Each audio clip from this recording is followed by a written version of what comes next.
नमस्कार शेतकरी मित्रांनो, पुन्हा एकदा शेखर भरसावळे सगुणा बागेतनं बोलतोय.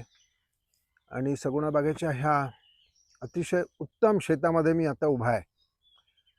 हे शेत आपण 2012 पासून नांगरलेलं नाही आणि ह्या शेताची माती आता सुपीक झालेली आहे. ती सुपीक झाली म्हणजे आपल्याला ते कसं कळेल?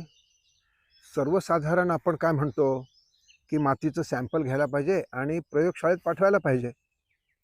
प्रयोगशाळेतून आपल्याला जर सॉइल ॲनालिटिकल रिपोर्ट जो आला तर तोच आपल्याला समजायला पाहिजे. पण या एवढ्या झंझट करण्यापेक्षा शेतकऱ्याला आपल्या शेताची माती सुपीक झाली हे सहज समजू शकतं, ह्याच्यावर माझी खात्री आहे. आमच्या सगळ्या सगुणा रुरल फाउंडेशन किंवा SRT टीमचं हेच म्हणणं आहे.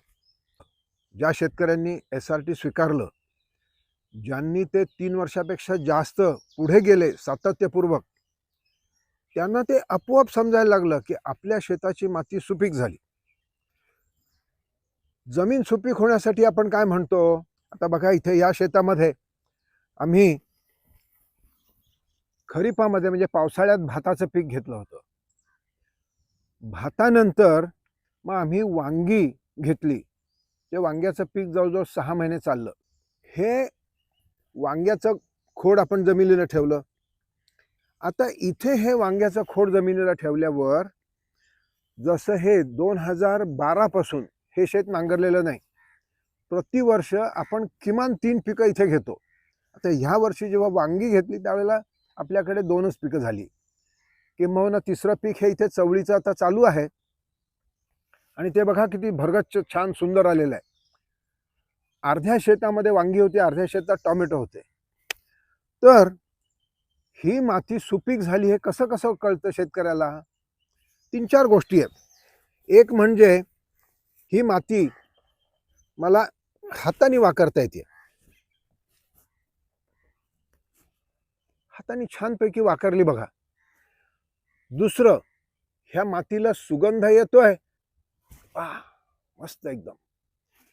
हा वास जसा काय पहिला पाऊस पडला असा सुंदर वास येतो ह्याला, सुगंध. हा सुगंध येणं म्हणजे पुन्हा आपली माती सुपीक झाली. तिसरी गोष्ट, ही जी माती आहे ही माती हलकी फुलकी झाली. अगदी सहज मला हातामध्ये लक्षात येत आहे की ही माती छान हलकी फुलकी आहे. हलकी फुलकी का झाली? कारण ह्याचा सेंद्रिय कर्ब वाढला. सेंद्रिय कर्बाचं जे वजन आहे ते आपल्या पारंपरिक मातीपेक्षा, म्हणजे जी माती पारंपरिक पद्धतीने तयार झालेली आहे त्या मातीपेक्षा हलकं असते. चौथी गोष्ट, ही जर तुम्ही जवळून पाहिलीत तर याच्यामध्ये मातीची कणरचना झालेली दिसते. कण कण कण कण दिसतात जसं रवा.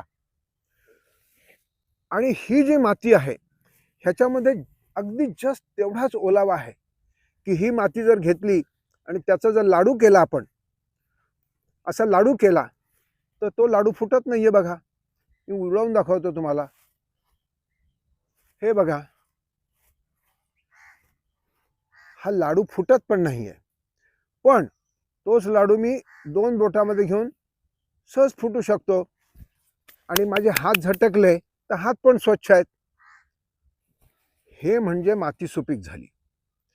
माती सुपीक होण्यासाठी आपल्याला लॅबोरेटरीमध्ये सॅम्पल पाठवायलाच पाहिजे असं काही नाही. तेव्हा मंडळी, ही आपली जी माती आहे ही सुपीक होण्यासाठी SRT सगुणा रिजनरेटिव्ह तंत्र, ज्याच्यामध्ये नांगरणी वगैरे सगळे जे मशागतीचे प्रकार आहेत ते आपण थांबवतो आणि अगोदरच्या पिकांची आणि तणांची, हे तण आहेत आणि तणांची मुळं जागेला ठेवतो. याच्यामुळे माती सुपीक होते. नमस्कार.